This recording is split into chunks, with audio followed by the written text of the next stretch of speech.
وهو باحث محامي مختص في حل النزاعات، لكنه أعجب ببرامج المركز الدولي للأمن الرياضي، وهو الآن رئيس فريق البحث المشترك بين المركز وجامعة باريس الأولى. الحديث إليه يخرجك من عالم الرياضة بمفهومه البسيط ويمنحك منظارا لتلقي عليه نظرة من الخارج.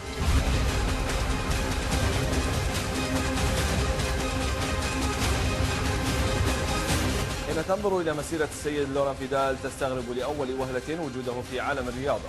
أهلا بكم في برنامج ضيفنا في عدد خاص يبحث عن نزاهة الرياضة ومحاربة الفساد.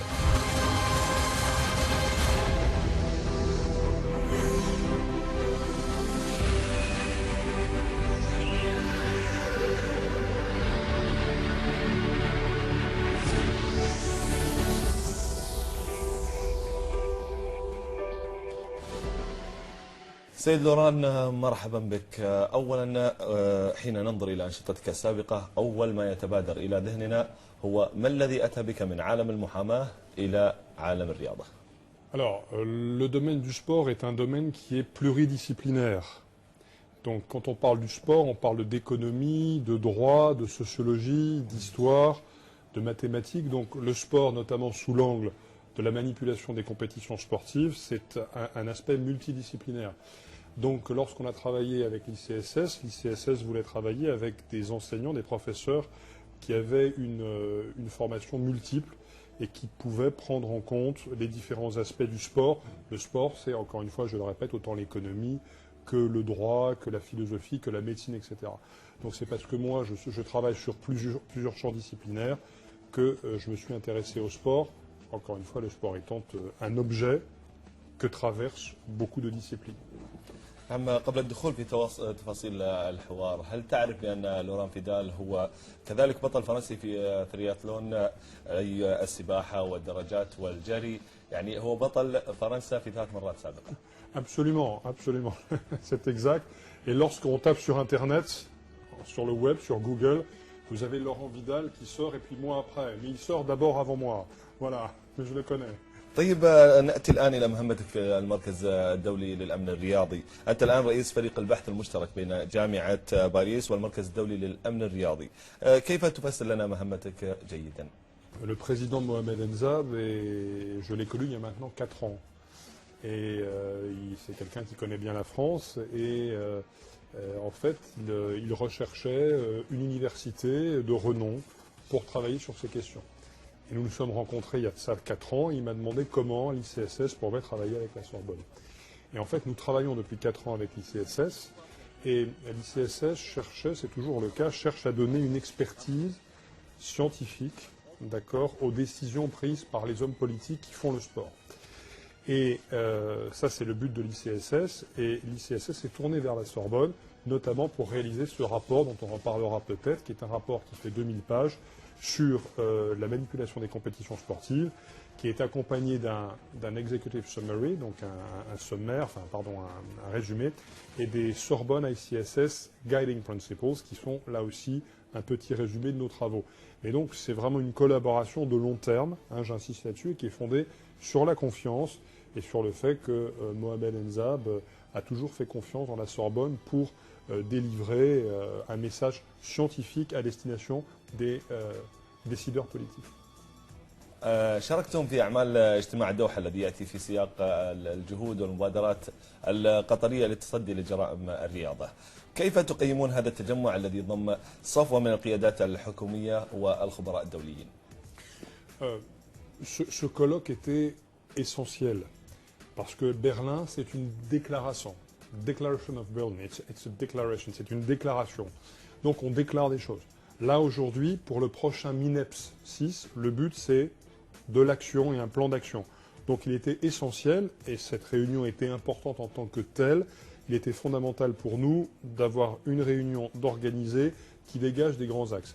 Et à cet égard, ça a été très fructueux, c'est une grande réussite, parce que l'ICSS et l'UNESCO ont réussi à mettre autour de la table de vrais experts, d'accord, qui connaissent très bien le sujet. Et donc, vous voulez mon avis, c'est une vraie réussite dont va découler des actions très très précises. سيد لوران، المركز الدولي للأمن الرياضي نجح في أن يكون ملف الشفافية والنزاهة قضية عالمية تشارك فيها جميع الأطراف والمنظمات وفي المقدمة الأمم المتحدة. هل هذه القضية فعلا عالمية وهل الفساد منتشر في كل العالم؟ Oui, absolument. C'est un problème mondial qui appelle des réponses mondiales. Évidemment, le match fixing, ça va de l'Asie en passant par l'Europe de l'Est jusqu'en Europe de l'Ouest, pardon. Et donc, vous avez les opérateurs de paris asiatiques qui se servent de la mafia de l'Europe de l'Est pour truquer des matchs en Europe de l'Est. Mais il y a aussi en Europe de l'Ouest, il y a aussi des trucages dans les grands championnats, on le sait malheureusement d'Europe de l'Est. Donc bien sûr, c'est un phénomène mondial et c'est bien le problème puisque même en termes de législation, comment faire pour coordonner les efforts de personnes qui sont situées, qui en Australie, qui en Nouvelle-Zélande, qui en France, etc. Donc on a besoin de coordination parce que le phénomène est mondial. Bien sûr. سيد لوران، أطراف كثيرة باتت فاعلة في محاربة الفساد في القطاع الرياضي وعلى رأس اللائحة المركز الدولي للأمن الرياضي، ولكن هذه الهياكل جميعها لا تملك القوة القانونية الفاعلة يعني لفرض تطبيق قراراتها. هل هناك تعاون مع أصحاب القرار لإنجاح جهود المركز في تحقيق أهدافه؟ Première explication, les efforts sont répartis ici ou là. Donc le problème, c'est qu'il y a beaucoup de gens qui travaillent sur le sujet, mais il y en a un qui travaille ici, l'autre là, donc les efforts sont dispersés. Donc il faut rassembler tous les efforts. D'accord ? C'est ce qu'essaye de faire l'ICSS avec la Sorbonne, c'est de rassembler tous les efforts et les bonnes volontés. Le problème, effectivement, comme vous l'avez dit, c'est qu'il est très difficile de coordonner, notamment par exemple des juges ou des policiers qui sont néo-zélandais, australiens ou autrichiens ou français. Donc il y a un vrai problème de coordination. Et justement, une des réponses à ces questions de coordination, c'est la création d'une plateforme internationale qui permettrait de réunir un certain nombre de données et de faire en sorte que la coopération soit facilitée. Donc ça passe par un véritable effort de coordination et une entité qui permette justement de rassembler les efforts. نعم، أنتم الآن في الدوحة في بلد مونديال 2022 وهو من أول الأحداث الرياضية التي أمضت اتفاقية شراكة مع المركز الدولي للأمن الرياضي. كيف تفاعلتم مع هذه الخطوة؟ Enfin, il y aura des problèmes. Je fais confiance au Qatar pour que les choses soient organisées correctement. Bien sûr, même si le pays est très organisé, il y a toujours d'éventuels débordements. Il y a éventuellement, même si les paris sportifs ne sont pas autorisés ici, on peut aussi avoir peut-être, je ne sais pas, des paris illégaux, même si ça me semble assez peu probable. Mais enfin, le but du jeu, c'est que l'ICSS apporte au Qatar son expertise. Et bien après, en matière de sécurité, il y a toujours, même si le pays est bien ordonné, il y a toujours des risques, si vous voulez. Il y a des risques qui sont multiples et variés. Et je pense que là-dessus, il y a toujours un intérêt pour le pays hôte à avoir des experts tels que ceux qui sont au sein de l'ICSS, bien sûr. سيد لوران، مكافحة التلاعب بالنتائج موجود من قبل ولدينا عدة قضايا كقضية الكالشيبولي في إيطاليا التي انتهت بتغريم يوفنتوس وإنزاله إلى الدرجة الثانية، أو حتى قضية الفرنسي برنارد تابي الذي خسر مرسيليا بسبب اللقب الأوروبي الوحيد. ويعني لقلائل أن يقول ما الجديد الذي يمكن أن تضيفه بحوثكم في هذا الصدد؟ Comme je vous l'ai dit, le but de l'ICSS, c'est de produire des outils scientifiques qui vont permettre aux décideurs de prendre les bonnes décisions. Quand je parle de décideurs, ce sont les gouvernements, les États, le mouvement sportif, les organisations internationales, etc. Bon, toutes les parties prenantes, les opérateurs de paris, bien sûr. Pourquoi le rôle de la Sorbonne et de l'ICSS est important? C'est qu'on permet par les études et l'expertise aussi de l'ICSS, de différencier et d'affiner l'approche qu'on a de tous ces phénomènes. Je vous ai dit que c'est un phénomène complexe. Et là, vous parlez de Bernard Tapie, etc. Mais l'OM Valenciennes, c'est ce à quoi vous faites allusion, j'imagine. C'est pas tout à fait, comment dirais-je, c'était pas lié à des paris sportifs. D'accord?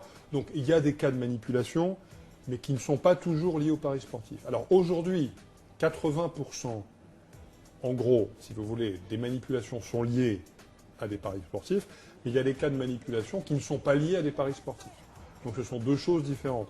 Donc comme ce sont deux choses différentes, vous avez une législation sur les paris sportifs, une législation sur la manipulation des compétitions sportives et le rôle disciplinaire des organisations sportives. Il ne faut pas tout mélanger.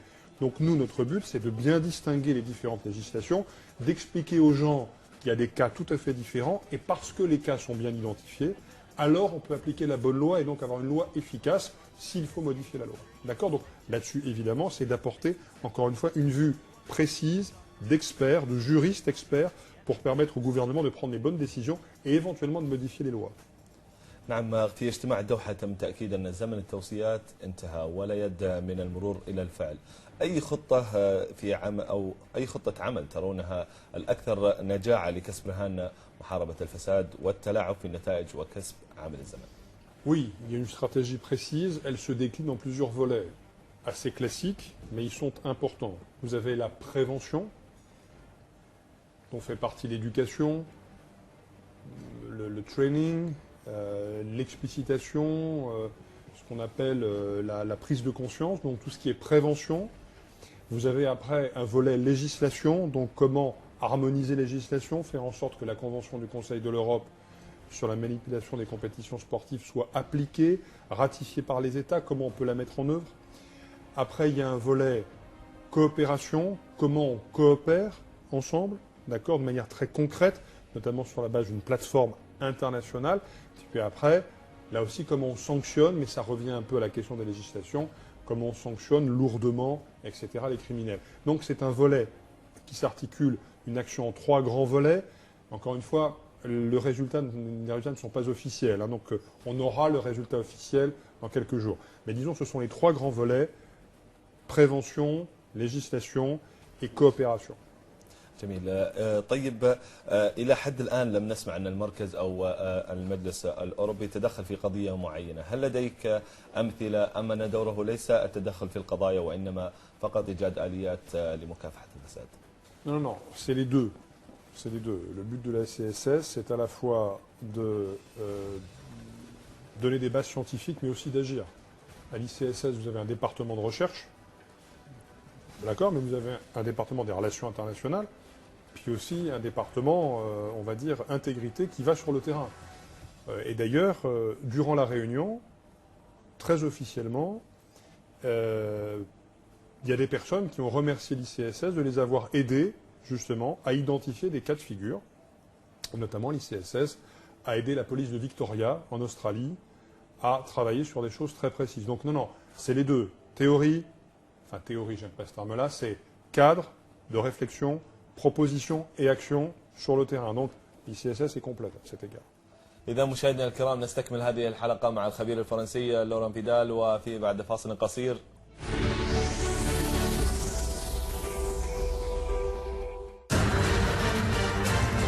Si on continue comme ça, le sport va mourir. Alors, bon, c'est aussi une très bonne question. Donc le message, il est simple. Le sport est porteur de valeur, il faut le préserver.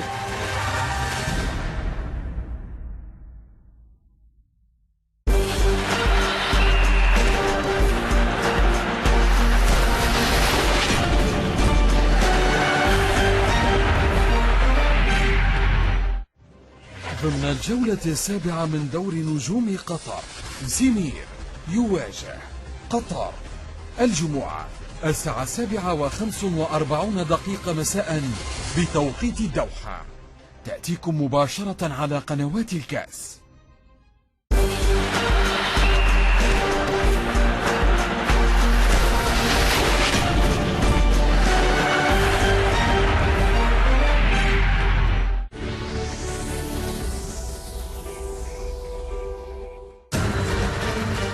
On parle du sport, on parle d'économie, de droit, de sociologie, d'histoire. Absolument, c'est un problème mondial qui appelle des réponses mondiales. Donc je fais confiance au Qatar pour que les choses soient organisées correctement. Bien sûr, même si le pays est très organisé. مركز الدوحة كشف عن دليل يعده مجلس أوروبا بشأن التلاعب بالمباريات حول تبادل المعلومات. ماذا يمكن أن نعرف عن هذا الدليل؟ Alors, une chose essentielle, dans la lutte contre la manipulation des compétitions sportives, il y a une chose essentielle, c'est le partage de l'information. Information sharing. C'est très important. Si on ne partage pas l'information, on n'arrive pas à attraper, si j'ose dire, les contrevenants, les tricheurs, etc. Par exemple, Lorsque la justice a une information, il faut qu'elle puisse la transmettre à la police, inversement. Lorsque le mouvement sportif a une information, il faut qu'il puisse le transmettre à la police, à la justice. Ou deux policiers de deux États différents, ou la justice d'un État, la police d'un autre. Donc l'information, c'est fondamental.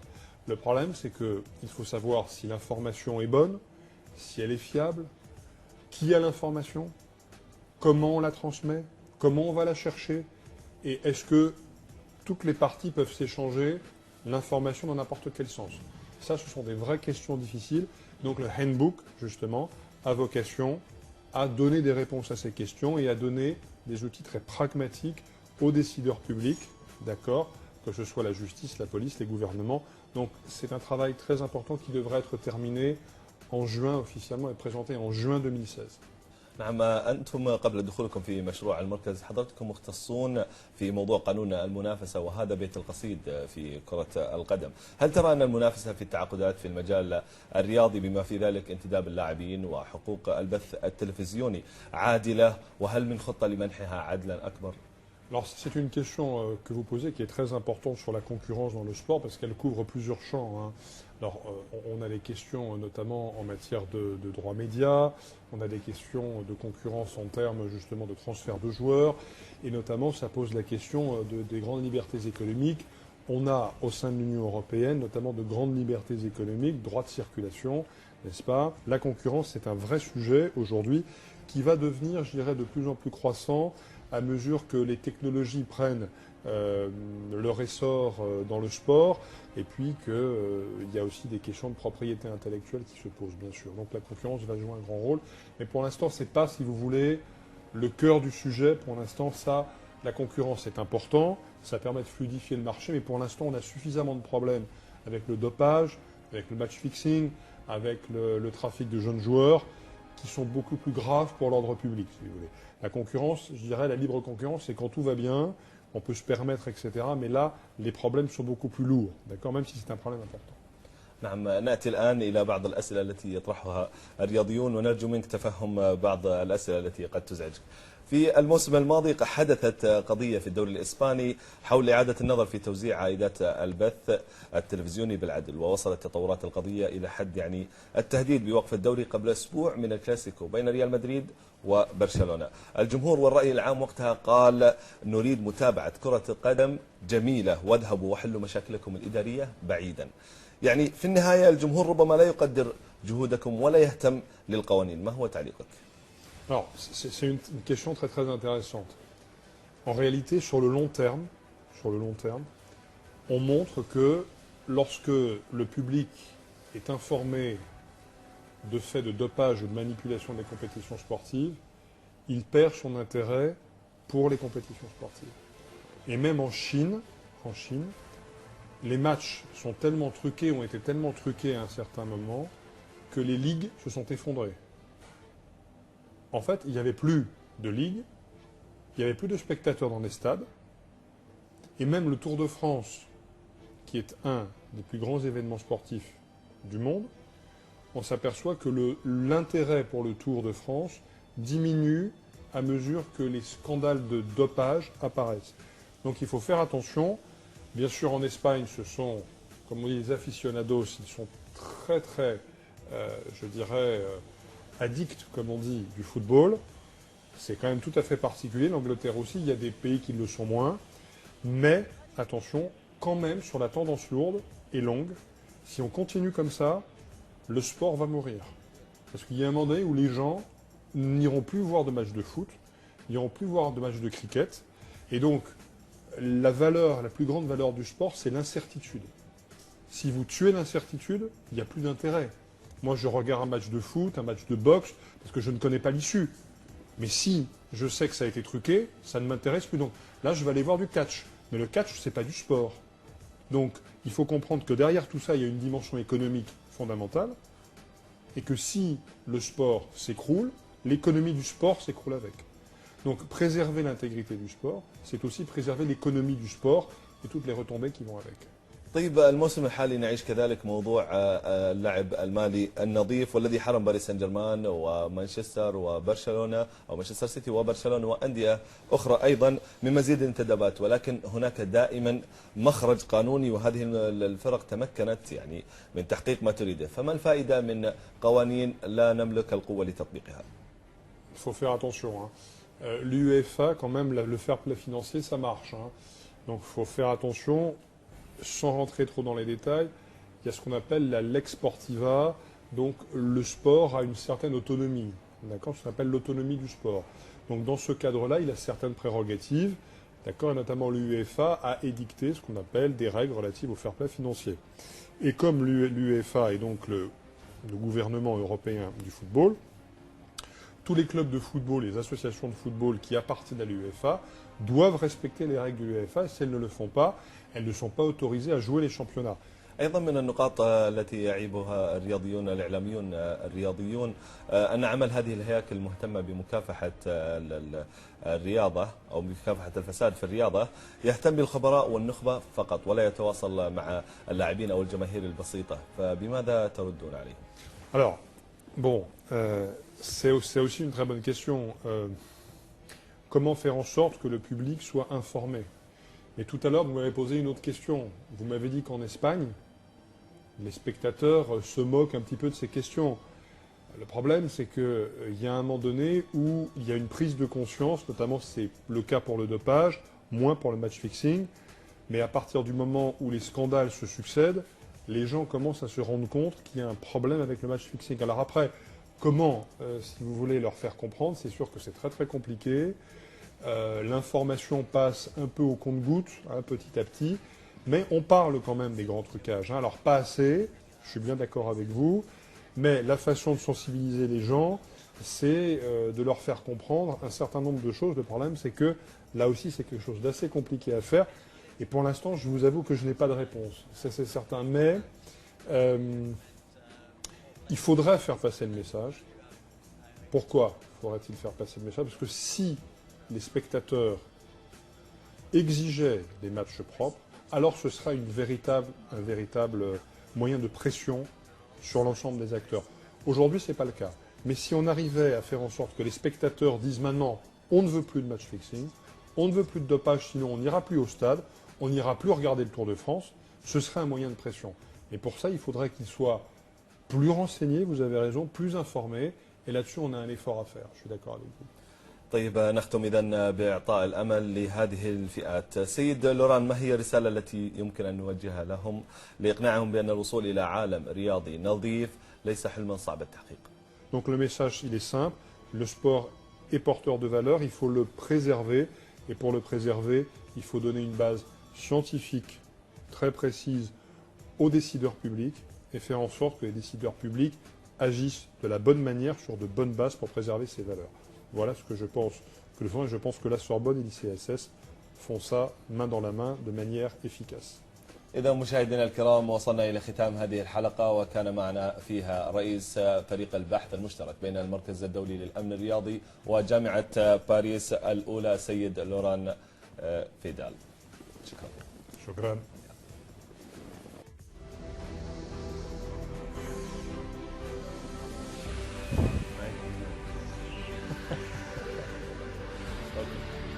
الأمن الرياضي نجح في أن يكون اوكي مباريات حول تبادل الملاعب. Sorry. I know that.